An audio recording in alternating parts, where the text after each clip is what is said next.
The Lambda Annotations Framework provides a programming model for .NET developers to build AWS Lambda Functions. In previous videos, we learned how to get started with the Annotations Framework and also how to build a CRUD API end-to-end using the Annotations Framework. We saw how the Annotations Framework makes it seamless and easy to build APIs and how it makes the development experience very close to building APIs using ASP.NET Core framework in .NET. Another feature that the Annotations Framework provides is Dependency Injection, which takes the development experience a level up for us .NET developers when building Lambda functions. In this video, let's learn how to use Dependency Injection when using Lambda Annotations Framework, how to set it up, and how it works under the covers. Hello everyone, welcome back to this YouTube channel. My name is Rahul, and if you're new here, I make videos on .NET, Cloud, and DevOps. This video is sponsored by AWS and is part of my .NET on AWS series. Here in Visual Studio, I have an existing solution open that I have been using when building the previous Lambda functions using the Annotations Framework videos. So here we have the from scratch application which I used in the introduction video and also the Order API project which I used when building up the CRUD API. I highly recommend checking those out if you're completely new to Annotations Framework and looking on getting started. In this video, let's use the from scratch application and add in dependency injection to this function. This function right now is the function.cs, which simply adds two numbers and returns the result. Now let's see how to add dependency injection support into this function class. The annotation framework adds the Lambda startup attribute to mark a class that will have the configure services method to configure the services. This is very similar to how the ASP.NET Core application works in registering dependencies. If you're using the .NET 6, it doesn't have the startup class. However, I have a video linked here which will talk about how the startup class has changed in the .NET 6 framework. All we need to do for supporting dependency injection is to create a new class in the Lambda function project and attribute it with the Lambda startup attribute. It can be with any name, but for convention purposes, we will name it as startup. And you can add a method with a public void and configure services, which takes in an iService collection, which can be used to set up the dependencies. The annotation framework supports injecting the dependencies through the constructor or even through the function itself. Let's see this in action by building up some dependencies inside our Lambda function.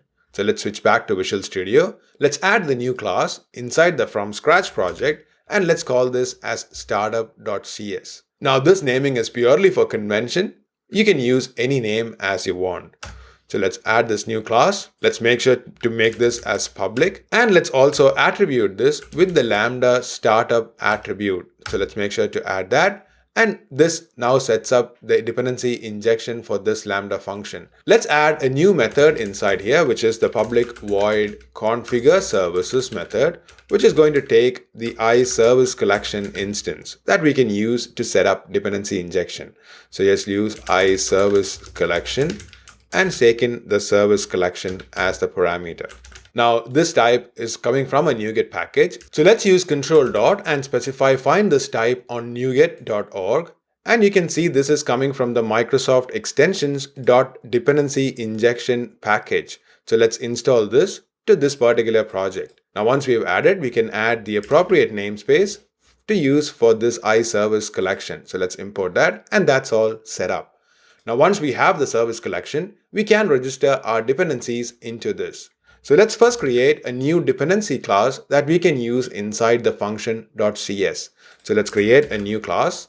Let's name this as myDependency. Let's make sure to make this public and let's add a new method in here. So let's specify public. It returns a string and let's also give this a function which is going to say get value. Now this can take in a string key. And that is exactly what our dependency is going to do, is just return a string given a string value. Now let's say we also have a few instance level properties on this dependency class. So let's create a constructor and specify a value and simply create a GUID.new GUID in this case. So let's make this as a property. So let's add a new property which is of type GUID. Now once we have set this up, let's return a string value. So let's specify string interpolation. Let's say this is coming from my dependency. Let's take in the key And also let's specify the value as a return in here. And let's return this. So this is a simple dependency that returns a string given a string value. So it can catch the instance value of the value. So anytime a new dependency instance is created, it creates a new GUID and it assigns to the property of value and returns it along with the getValue function. So let's come back to the Startup.cs class and let's register that dependency. Now, once we have the dependency specified, let's also extract this as an interface so that we can inject in using an interface. So let's right click, let's specify refactor and say extract interface. Now this is going to show the properties to be extracted. So let's just specify the get value and specify my dependency and click next. Now this is going to extract the interface for us automatically, which we can register inside our startup class. So let's switch back to startup. Let's say the service collection dot add transient, which is going to be the transient lifetime. So let's specify my dependency and specify the type my dependency as the one that needs to be resolved for this dependency. Now, if you're completely new to dependency injection in .NET, I highly recommend checking out my video, which will be linked here and also in the descriptions below. Now, once we have set up the dependency services inside the startup class, we can start using this inside our function class. Now, earlier we saw that this supports two ways of injecting the dependencies. First one is using the constructor like we normally do when building .NET classes, or you can also inject the dependency as part of the function attribute. So let's first see how to inject it using the constructor. So let's specify the constructor in for this class and let's specify the my dependency. So this is going to be a my dependency. Let's also specify this is coming from the constructor instance to make a difference. So let's add this as a read-only field to this particular class and we can start using this inside our function itself. So let's update this function a bit so that we can see the responses from this function that is coming from these dependencies. So instead of returning a string, let's return a list of string and let's simply concat a list of string values inside this function. So let's specify return new list of string and we can start building up a list of string inside this function. So let's specify this. Instead of returning here, let's specify a plus b to string, which is going to also return the addition values. So let's specify that. Let's now also call the my dependency, which is going to be my dependency ctor.getValue and specify the key as constructor. So this simply says this is a dependency that's injected via the constructor. So let's specify comma and let's simply return this value. So all we are doing here is returning a list that we are building inside this function. So we use this dependency to inject and get the value with the key constructor because this was injected through the constructor. Now, if you want to see this working, you can run this on your local machine as well. So let's make sure to select the appropriate project. So let's choose the from scratch project and launch it using the mock Lambda test tool. Now this launches the Lambda test tool UI and it has the appropriate function automatically wired up. So let's switch back to Visual Studio, make sure we have a breakpoint here and let's click the execute function. Now this is going to automatically call this function, but a and b is going to be 0 because we haven't passed any parameters. However, we already have the dependency injected in through the constructor. So you can see it has a value for the GUID and it also has the instance set up. So let's run this and we come back and we can see the response with having the appropriate value. So it says my dependency constructor and it shows a GUID value. So we were able to inject the dependency using the constructor in this case. Now to inject it using the function, so let's stop this and we can add a new attribute inside here, which is again going to be of type my dependency, and let's specify this is going to be my dependency through the function itself. Now for this to work, we need to make sure to add the attribute from services to this particular dependency injection. Now in this case, we are specifying this specific parameter is coming from the services collection. So once you have attributed that, it will be automatically resolved through the dependency injection service collection. So let's also call this my dependency injection function. So let's specify my dependency injection function and say get value and specify this as function because this was resolved through the function. So once that is done, let's run this using the Lambda test tool again. Let's simply click execute on this Lambda function and this hits the breakpoint and you can see the my dependency function is also now resolved.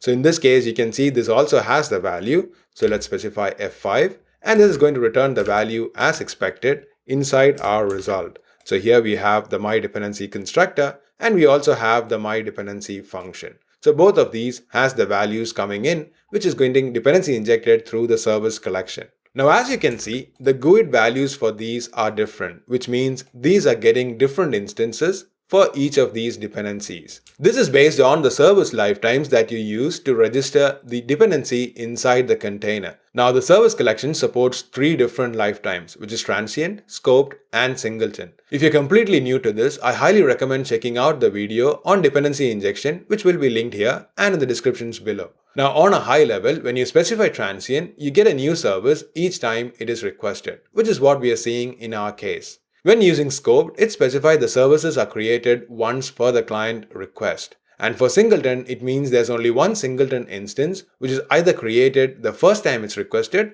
or you can specify an explicit instance when you register it in the container. So if I come back to Visual Studio, let's stop this. And in the Startup.cs, if I make this as add singleton, then this is going to be registered as a singleton instance. So let's run this application again, and let's see how that has changed the behavior in our Lambda function. So let's click execute function. It hits the breakpoint, so let's continue the execution, and let's look at the response here. So you can see this says myDependency constructor, it shows the GUID, but we get the same GUID for the myDependency function instance as well, which means both of these instances are exactly the same. Now, when you're running locally, you're always going to get the same instance because it is hitting the same Lambda function instance. However, things are going to change when you deploy this function onto the AWS infrastructure. Having a good understanding about the Lambda lifecycle is important to understand how dependency injection is also going to work when building Lambda functions. So I highly recommend checking out this video and the blog post associated, which will be linked in the descriptions. The Lambda classes are instantiated in the initialization phase, after which the same instance is used to invoke the function as soon as you get a request on the Lambda function. So the same Lambda instance can be used to be invoked multiple times, which means any values inside your constructor gets only set once for that Lambda Lifecycle's instance, after which only the function is getting called on the same instance. Which means anytime the constructor dependencies are injected, that's only happening once. And when you do the math plus function, it gets resolved all the time that it's getting invoked. So let's deploy this function into the Lambda and see how this is behaving. So before that, I'll come back to the startup class and make this as transient itself, so that we can better understand the behavior. So let's open the Solution Explorer, right-click this project, and say Publish to AWS Lambda. Now this automatically deploys using the serverless template that's part of the Lambda Annotations Framework. So let's deploy this as Dependency Injection, and let's specify Publish. So now this is going to deploy and set this Lambda function inside AWS infrastructure. We also have set this up as an HTTP API endpoint, which means I can invoke it using that API endpoint. So let's wait for this to complete. The creation is complete, and we also have the AWS serverless URL right here in Visual Studio. So let's copy this. Let's go into our browser and let's paste this in here. Now we need to go to the path of /add and specify 1/2 because that is the route on this function class. So you can see that inside here. So let's switch back and you can see the results coming back. So we have the myDependency constructor, myDependency function, and also the values 3 because I specified 1 and 2. Now if I make a request again, you can see the constructor value is remaining the same and the myDependency function is however changing. So as I keep refreshing these values, you can see the constructor value is always the same GUID. However, the function only is changing. This is because the same instance is getting reused inside the Lambda function. So once the Lambda instance is created, it creates this class function and it injects this dependency once, after which this dependency remains the same. However, each time the function is invoked, it passes a new dependency for this dependency injection as part of the service. Now, since we have registered this as transient, every time you request for this dependency, it creates a new instance, which means every time I'm refreshing this, it creates a new instance and passes it as part of the function. And you can see that by this GUID changing. Now, as I'm making these requests are going sequentially to the API gateway and from there to the Lambda function, which means there is only one instance likely getting created. However, if I make parallel requests to this API endpoint, that again is going to change things, because Lambda functions might automatically scale and create more instances to serve the request. Let's see that as an example. So let's copy this URL. Let's open LinkPad, which is a .NET tool where you can easily write .NET scripts. So let's open an existing file that I have already written. So let's open the annotations example, which takes in a simple API URL. So let's paste in the new URL that we have, creates a new HTTP client, and it executes this URL on this HTTP client. Now in this case, I'm executing it 11 times. Let's reduce this to be 2 times. So this is going to call this 2 times continuously and wait for all these responses and dumps these responses. It then sleeps for a second and then calls the execute again. So let's run this and we should be seeing 4 requests in total. So you can see the responses coming back. So now if we zoom into this, you can see the my dependency constructor has the same value for both of these instances and also for one of the second calls. However, for the third time, it did create another instance, because of which this GUID is different. But in these cases, for the my function, all these values are different because it got a new dependency created all the time. Now, if I switch over into the AWS console, so let's go into the AWS console. Let's go to the Lambda functions. Let's go to the function we just deployed, which is Dependency Injection, the annotated function. Let's go to Monitor and look at the CloudWatch logs. Now inside here, you can see there's 2 log streams. This means there were 2 instances of the Lambda functions created. So each of these ID represents to one instance of this Lambda function running. As soon as it gets recycled, it's going to create a new instance. Now it gets recycled after a period of inactivity or if you deploy a new version of the Lambda function. This is highly dependent on the AWS infrastructure, and you should not be depending on the instance getting recycled in any of your business logics or scenarios you're building. So if I come back and increase these number of times that I'm going to run this, so let's specify this as 5 and run this again, this is likely going to create more instances because there is a heavy load on the gateway and hence Lambda functions will try to keep up with that. But if you look at these responses, it looks like the same 2 Lambda instances served all these requests. So let's increase this again. So let's go to 10 and let's run this again. And in this case, this is very likely to create more instances. So you can zoom in here and you can see there is a different instance here, 0, A7, B9, 84, etc. So if I was to switch back into the CloudWatch and refresh this, you can see there are more records in here. So there is around 10 instances getting created in this case. Now, if it has recycled, that might also mean a different ID. So you might have to clear this to understand the clear number of instances getting created. However, the point is you should not be depending on the Lambda instances being created. Now, the number of instances that gets created is also dependent on the concurrency setting on the Lambda function itself. Right now, it is the default on my Lambda function. So let's have a look under the hood on what the annotations framework is doing when we are setting up the dependency injection. So like last time, let's open the application .peek from JetBrains, which allows us to look at the decompiled code from the DLL. So let's go into Visual Studio. Let's right click on our project and let's specify open this inside the file explorer. Let's go into the bin, the debug folder and the .NET 6 and we have the DLL here.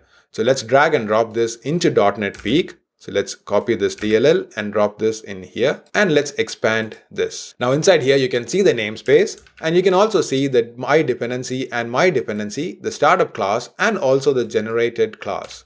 So let's go into the generated class. Now here you can see that inside the functions constructor, it's simply creating a new service collection. It's registering the function itself as a singleton, and then it's creating a new instance of our startup class and calling the configure services on that and passing the services collection. So this sets up all the dependencies that's registered inside our collection into this same service collection instance. It uses this to create the service provider and uses that for resolving these instances. So if you look down into the function generated code, this is the math plus function which is getting generated and which is the entry point for our Lambda function. So if you look at the serverless.template, you can see the entry point for this function is the math plus generated class and the math plus function. So this is exactly wrapping over our function class. So from here, what happens first is it creates a new scope every time we make a call on the service collection. So whenever a new scope is created, if you have any instances that registered as scope, it is going to be new for each function call. However, if you have a singleton, it's going to remain singleton in the service provider. And if you have a transient, it is always getting instantiated as a new instance. Now, as soon as it creates a scope, it creates the required service, which is the underlying function class, and gets an instance of that. It does a bunch of validation on that, and then it calls the function finally. Now, if there is anything getting passed as part of the dependency in the function itself, it's getting created right before the function call. So you can see it creates the myDependency function, and it gets the required service from the scope provider, and it passes in inside this. So all this generated code is doing is wrapping around our function and invoking it with the appropriate dependencies from the service collection instance. Now, as you have seen here in the first line, the function itself is registered as a singleton inside this particular class. However, you can change that by overriding it inside your configure services. So you can repeat this exact same line with a different lifetime scope. And that is going to take precedence over this first registration. So whatever is the last registration, that is what generally wins inside the service collection registration. Now, it is because we have registered this as a singleton that we get the same GUID when we are getting it from the constructor. Now, if it was registered as a transient, whenever you create a new scope and get a new instance of the function, it is going to create a new instance of the function itself, which means it will be creating a new instance for the constructor as well. So let's see that in action. So if I come back into my Visual Studio, let's go to the startup class, and inside here, let's override the service collection registration and specify add transient and register the function class as a transient dependency. So let's save this. Let's make sure to build this, and let's publish this to the Lambda function, and let's click publish. Now, anytime the Lambda function is going to get invoked, it is going to create a new instance of the function generated. However, the function class itself is going to be getting created inside the actual function, which means every time you invoke this Lambda, it's going to create a new function from this scope. And since we have registered it as a transient dependency, it is going to create a new instance every time. So let's switch back. Let's refresh this. The update is complete. So let's come back to our API endpoint and let's refresh this call. Now in this case, we're going to get a GUID. However, if I refresh this again, we're going to get new GUID all the time. This is because now the underlying function class is getting created every time we invoke this function. The only function that is getting reused is the function that is wrapped around, which is the function math plus generated class.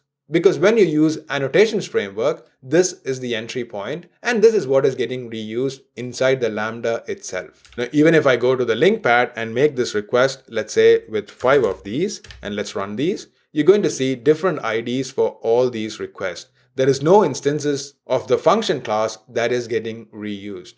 However, the service collection is still the same for these Lambda instances, and the behavior is still the same as we have seen before. Now, to avoid having issues with these lifecycles and dependencies, etc., it's best to avoid managing any state level things inside using your dependency injection. So like using a singleton instance and depending on that to manage specific state might be a bad idea and will not work as expected. For those scenarios, it's highly recommended to use an external provider like DynamoDB or a Redis cache, etc. to store these values and have all the functions pull the value from there. I hope this helps you to understand how to set up dependency injection when using Lambda Annotations Framework, and also how it behaves based on the Lambda Lifecycle behaviors. We learned how to create the startup class and inject the dependencies using the constructor and also using the function. We also saw how the lifetime scope and the lifecycle affects the various behaviors of these dependencies. If you like this video, please make sure to hit the like button. If you want to be notified of future such videos, please hit the subscribe button. It also helps me to grow this YouTube channel. Thank you and see you soon in the next video.